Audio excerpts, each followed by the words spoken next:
예수님의 재림이 지상 탄생으로 이루어진다면 구름을 타고 오신다는 말씀은 무엇을 의미하는 것인가를 알아야 한다. 요한계시록 1장 7절에 올지어다 구름을 타고 오시리라. 각인의 눈이 그를 보겠고 그를 찌른 자들도 볼 터이요.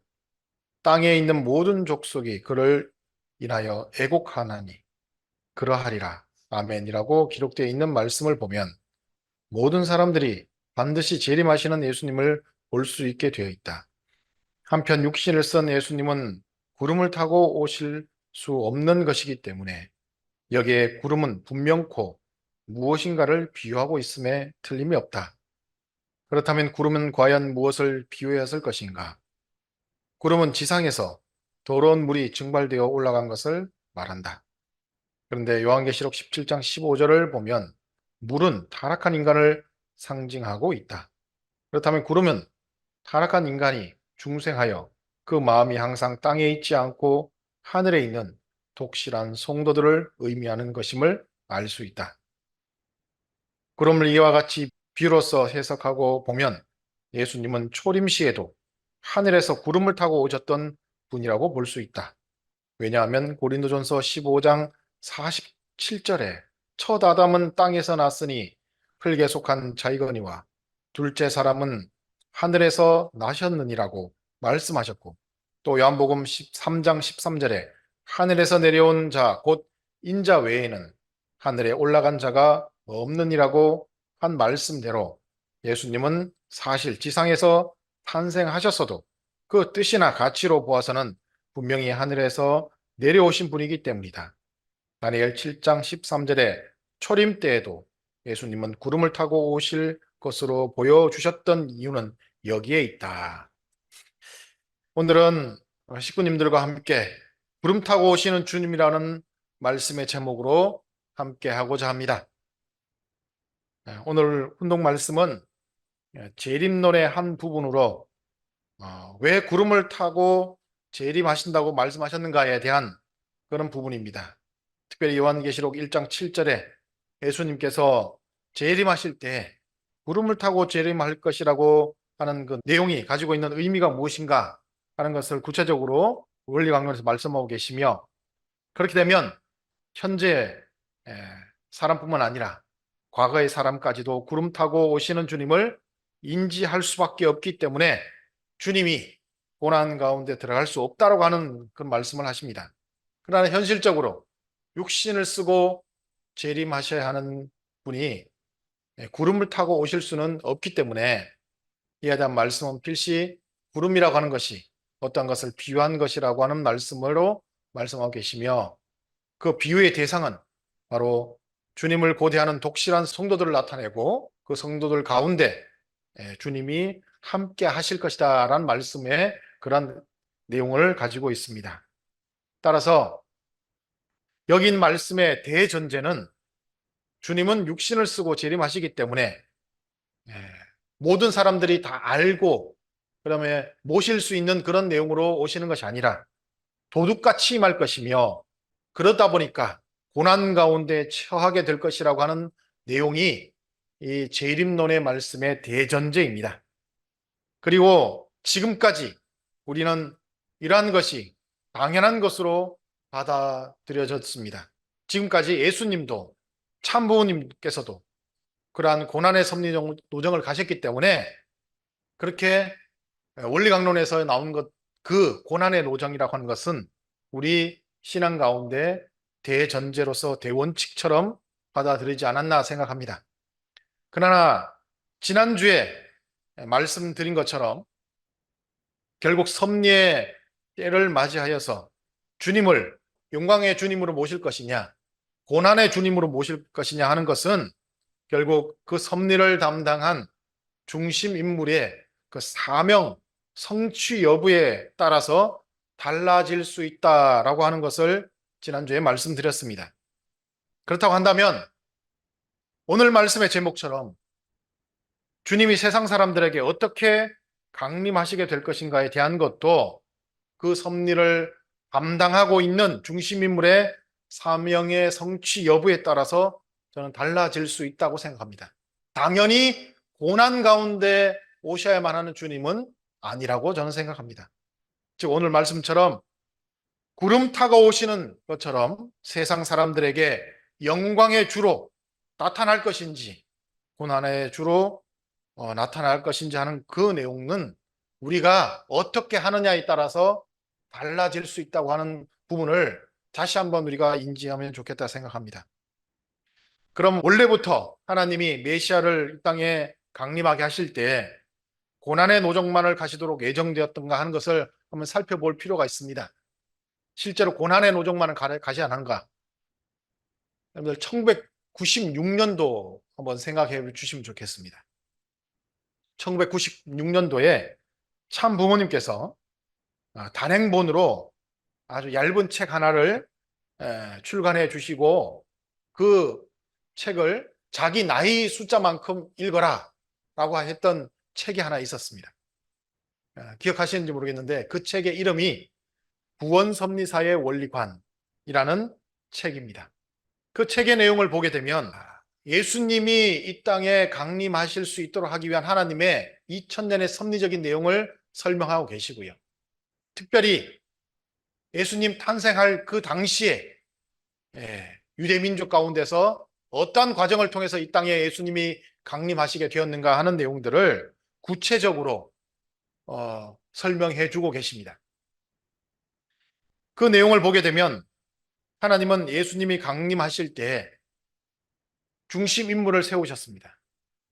가장 대표적인 중심 인물이 대제사장 사가랴 가정을 중심하고 그리고 그 부인 엘리사벳 그리고 마리아가 예수님을 잉태하는 그 내용과 더불어서 그리고 그 마리아를 보호해 줘야 할 요셉이라는 존재를 통해서 사랴 가정과 요셉 가정이 예수님을 이제 이 땅에 탄생하실 때 잘 모셔서 예수님을 보호하고 그리고 예수님이 메시아로 나가실 수 있도록 육성하는 그 내용들을 준비하셨던 과정들이 하나하나 다 나타난 그 책이 바로 구원섭리사의 원리관이라고 하는 그 말씀의 내용으로 나와 있습니다.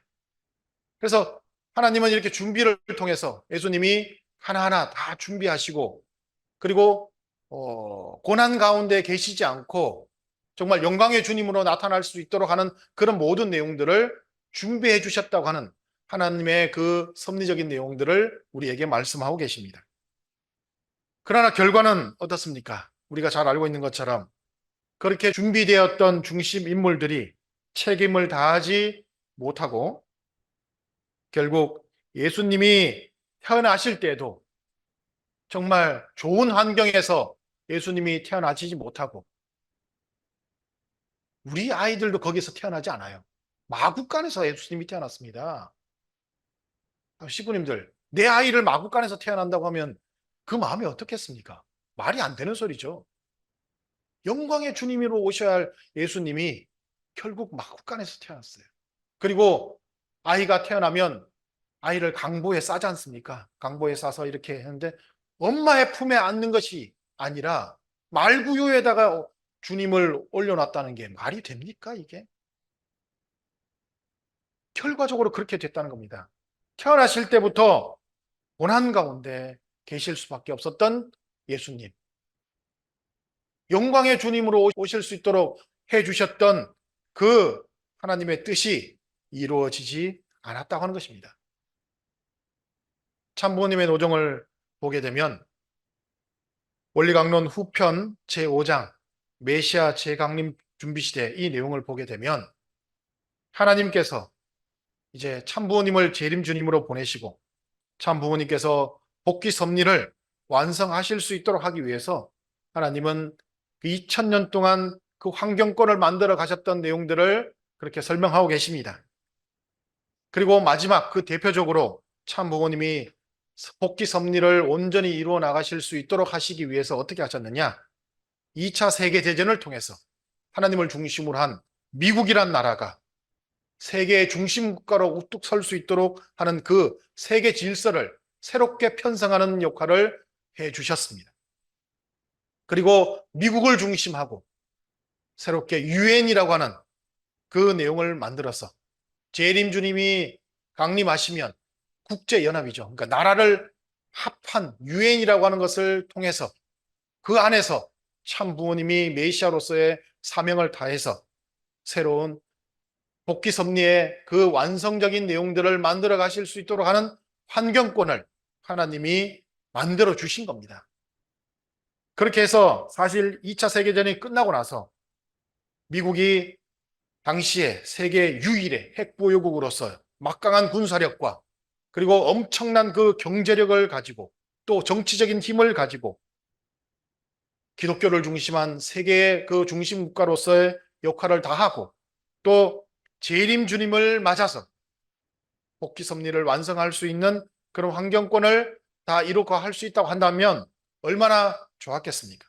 한국의 기독교를 중심한 중심 인물들이 참부모님을 온전히 모시고 또 그 내용이 미 군정을 통해서 보고가 되고 미국 정부에 보고가 되고 미국 기독교 사회에 참부모님에 대한 내용이 보고될 수 있었다고 한다면 참부모님 말씀에 의해서 1952년도에 세계 통일이 이루어졌을 것이라고 하는 말씀을 하십니다. 저는 이것이 바로 구름 타고 강림하시는 주님에 대한 내용이 아닐까 생각합니다. 실제로 무슨 구름을 타고 오시는 내용이 아니라 구름을 타고 그렇게 오시는 것처럼 세계 앞에 참 부모님께서 그렇게 나타나실 수 있는 내용이 만들어질 수 있었다고 한다면 세계에 있는 모든 사람들이 참 부모님을 모를 수가 있겠습니까? 그때만 하더라도 통신과 그 교통이 발달되어 있던 시대였는데 참 부모를 모를 수가 없습니다. 그리고 그렇게도 고대하던 그 재림 주님을 만난 인류가 얼마나 환희에 차고 기뻐하겠습니까? 그때 그 준비하였던 모든 사람들이 참부모님을 만나서 중생부활을 할 수 있었다고 한다면 벌써 지상 천국의 모든 그 이념들이 세계에 다 이루어졌을 것이라고 생각합니다. 이 내용이 바로 구름 타고 강림하시는 주님의 비유적인 내용이 아닐까 생각합니다.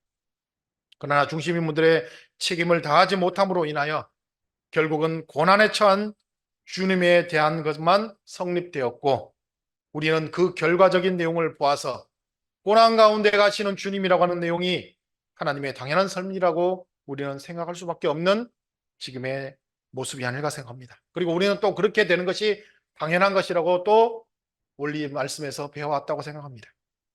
지난주에도 말씀드렸지만 자, 지금 2023년부터 2024년까지 섭리의 가장 중심적인 내용이 뭘까? 천심원 처야정성이 가장 중심적인 내용으로 우리에게 다가오고 있습니다. 그리고 그 철야정성을 통해서 우리가 이루고자 하는 것은 단순히 철야정성 자체, 정성을 들이는 것만이 우리의 목적이 아니라고 생각합니다. 섭리의 그 완성을 위해서는 결국 그 정성을 통해서 하늘의 역사심을 이끌어내고 역사심을 통해서 열심을 다하는 우리 성도들을 통해서 하나님이 어떻게 그 섭리를 이끌어가야 하는가를 우리가 하늘로부터 계시를 받고 자기에게 주어진 그 소명의 내용들을 이루어서 반드시 성취해내는 것이 우리의 이 시대 철야정성의 목적의 내용이라고 생각합니다.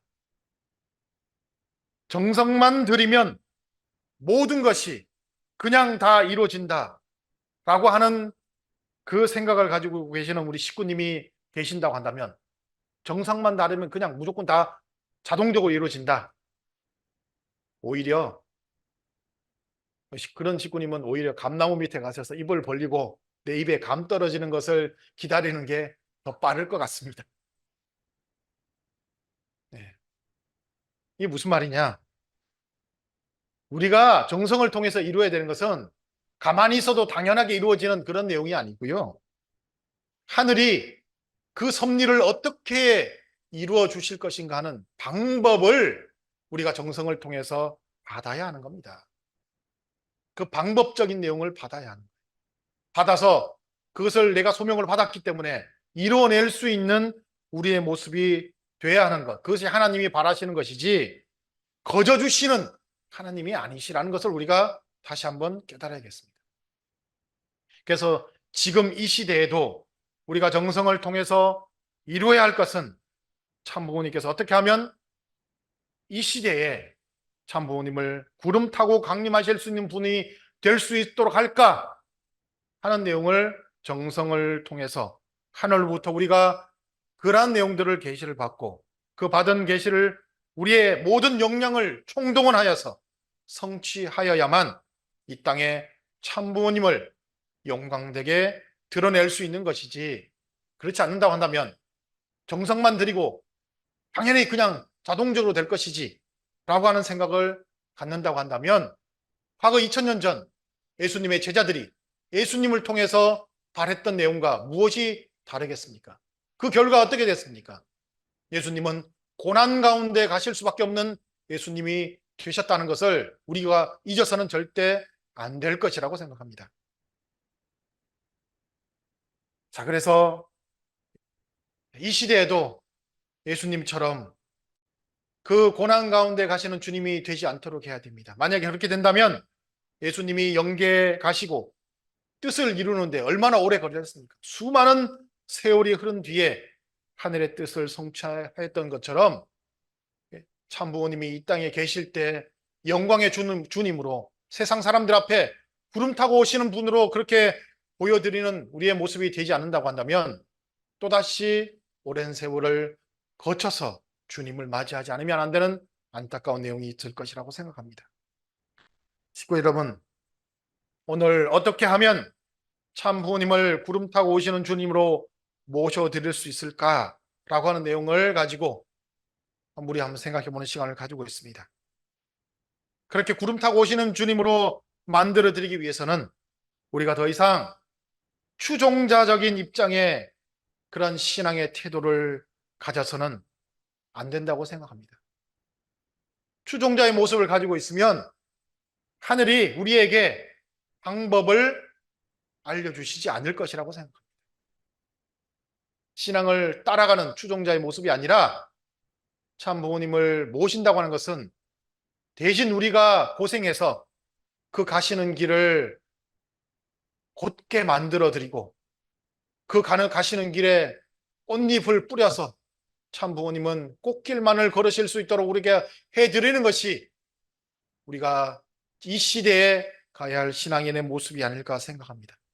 더 나아가서 패배자의 모습이나 또는 비관론자의 모습 또는 구태연한 모습의 그런 신앙자의 모습이 되어서는 절대로 앞에 말씀드린 것처럼 개척자로서 참 부모님을 모셔드릴 수 있는 그런 내용들이 우리 신앙 가운데 만들어질 수 없지 않나 생각해 보게 됩니다. 한 예로 보면 제2차 민족적 가난 복귀 노정의 과정에서 출애굽 시대 때 12명의 정탐꾼이 선발되어서 40일 가나안 정탐을 나갔다 온 적이 있었습니다. 식구님들 잘 아실 거예요. 그때 40일 정탐을 하고 돌아왔던 10명의 정탐꾼은 불신의 보고를 하였습니다. 왜 불신의 보고를 하였을까? 앞에 말씀드린 것처럼 패배자의 모습을 가지고 있었고 또 현실을 보면서 비관하는 비관자의 모습을 가지고 있었고 또 새로운 방법을 찾지 않고 과거의 구태의연한 방법을 가지고 가나안을 공략하려고 하였기 때문에 그 내용으로는 도저히 우리가 이길 수 없다라고 생각하여서 불신의 보고를 하였다고 생각합니다. 그러나 2명의 정탐꾼은 자신들의 처해 있는 현실을 정확하게 직시를 했습니다. 우리들이 가지고 있는 가능성과 우리들이 가지고 있는 한계가 무엇인지 정확하게 알고 기도와 정성을 들이며 하나님의 눈으로 가나안의 약점이 무엇인지를 정확하게 찾아내고 우리가 이 약점을 공략하게 되면 반드시 우리는 승리할 수 있다라고 하는 그 승리의 방법을 가지고 찾아와서 보고를 하였기에 그 보고가 믿음의 보고가 되었다라고 생각합니다. 따라서 지금 이 시대에도 우리가 믿음의 보고를 통해서 우리의 현실을 파괴하고 참 부모님을 세계 모든 사람들이 재림 메시아로서 독생녀로 인지하고 모실 수 있도록 해야만 진정으로 비전 2025를 승리적으로 맞이할 수 있지 않을까 다시 한번 생각해 보게 됩니다. 자, 그 내용들을 우리가 어떻게 만들어낼까? 식구님들, 우리가 정성을 들이면서 그러한 내용들을 한번 하늘로부터 말씀을 받아볼 수 있는 우리의 모습이 되었으면 좋겠습니다. 그것이 정성의 목적이니까요. 그래서 식구님들, 그런 내용들이 있으면 보고의 과정을 통해서 우리가 그것을 이뤄낼 수 있도록 말씀을 올려드리고, 또 우리 자체적으로 여기서 내가 해야 할 소명이 무엇인지를 찾아서 그 승리적인 내용들을 만들어 나갈 수 있는 방법을 우리가 실천해 볼 수 있는 그런 모습이 되어야만 이 올 한 해 2024년을 잘 준비하여 비전 2025를 승리적으로 맞이할 수 있다고 생각합니다. 우리 모두 2024년 참 부모님을 구름 타고 오시는 주님이 될 수 있도록 한번 만들어 보는 우리 한 해가 되도록 식구님들 함께 해 보시기를 바라겠습니다. 아주